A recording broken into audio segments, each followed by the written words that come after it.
cikin matan da na yi zaman aure da su bai fi guda biyu bane wanda zan ce muku matsalar da ta sa na rabu da su bai kai ya kawo ba, ko in ce laifina ne ko kuma in ce yarinta.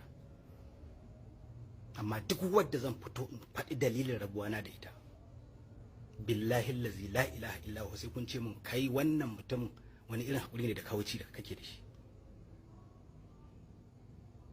Haka zalika duk mutumin da muka yi rayuwa da shi, mace ko namiji, a cikin masana'antar Kannywood, banda alkhairi ba abin da ne musu, babu sharri.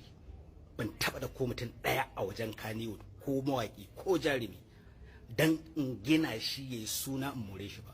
Wahala ta nake yi da kuɗi na da lafiya ta da lokaci na in jingina ka da ni, saboda jinginuwa kawai da ni abinda Allah ya min daraja ce, ma ba sa ganewa.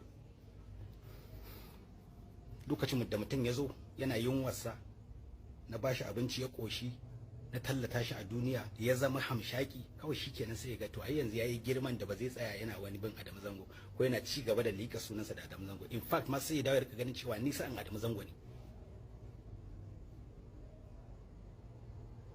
Duk kawai cin mutum da haƙurin mutum a rayuwa,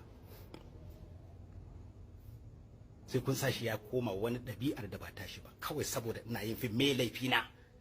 Me nayi muku da ƴan kallon da ƴan fim din? Me nayi muku? Me laifina? Kawai ɗaukaka, Allah ya ɗaukaka ni. Abubuwa 100 da aka fito ana zagi na a duniya, ana faɗa a kaina, babu mutum ɗaya da zai iya kawo shaidan guda 90. Amma haka kuke ɗauka, kuke tallatawa a duniya, kuke tura wa mutane. Malamai ku fito ku kira sunana, ku zage ni, ba ku san ni ba, ba ku san me ba.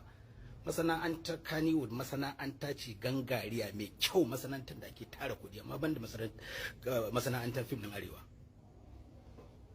Sai ka bar Najeriya ka tafi wata ƙasan zaka gane cewa lalle kai mutumin arziki ne, mutum ne mai daraja, kana da masoya da suke alfahari da abin da kake yi. Malamai za su zo su same ka inda kake, ko ka je gun su sai Allah ya muku albarka, abin da kuke yi a fim yana yi mana kaza, a al'adance yana taimaka mana da kaza, a musulunci yana taimakawa da kaza. Amma mu fa masu bata tarbiyya ne, yan iska ne, fasikai ne, yan luwaɗi ne, yan maɗigo ne, yan mai duk haka ne. Idan ba haka muke ba, ku kuka mai da mu haka, ai ba duka aka tano aka zama daya ba.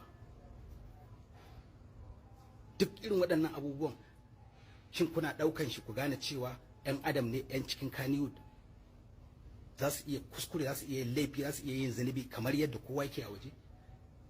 Akwai abin da ake aikatawa a wajen Kannywood, wallahi lazim ba a taɓa yin shi a cikin Kannywood ba. Dan ba a taɓa kama wani namiji ya mutu a hotel, ko wata mace ta mutu a hotel, ko wani ya yanka, ya sa an yanka jariri, ko ya ba da uwarsa, ko yayi kaza ko yayi kaza ko yayi kaza. Ina labarin? Babu ko guda ɗaya. Na wa'azantu da yawa, na wa'azantu kai na ji nake yanzu kamar ya fashe. Na wa'azantu mutuwar Rabilu Musa ɗan Ibro, abin da ya faru da shi bayan lokacin da yake raye da bayan rasuwarsa ya tsorata ni.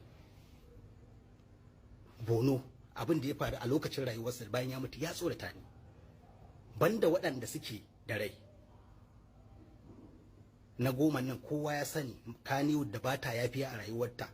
Allah subhanahu wataala ko mai muka yi masa muka ce ya hakuri zai yafe mana, amma Kannywood ba sa yafiya. Inda suna yafiya da yanzu mun jawo na 10 mun ci gaba da taimaka masa, ko ba zai ƙara yin suna ba, zai samu abin da zai rika ci. Ko menene ciroki yayi, idan ƴaƴan Kannywood masu godiyan Allah ne, ƴan halak, za a jawo ciroki a ci gaba da, saboda mai jarumi ne kuma ya iya. Ni ban zo zamanin sa ba, amma abin da nazo naji ana faɗa a kansa, shi yasa naga to yayi laifi, yayi ba wannan abin da ake faɗa ban sani ba. Amma me yasa ba ma yafiya? Akwai su Ali Bala, su Malam Kasim, dukkan su an yi abandoning din iyalansu. Sannan ba zan harkalta ba, da na gaba ake gane zurfin ruwa. Yau fa idan na faɗi na mutu, abin da ya faru da su shi zai faru da ni. Na rantsi da Allah ba zan yi kafara ba. Yaushe za mu hankalta mu zama mutane? Ba na magana ba ta Kannywood nake yi ba, mutanen cikinta ne, ba mutanen arziki ba, ba wai sana'ar bace. Saboda idan ka so zaka nemi aljanna a cikinta, in ka so zaka nemi wutan jahannama, in ka so zaka samu mutunci, in ka so zaka zubarwa da kanka mutunci. Dama ce Allah ya bamu wanda ya kamata mu yi amfani da shi mu taimaki kanmu da iyalanmu da al'umma.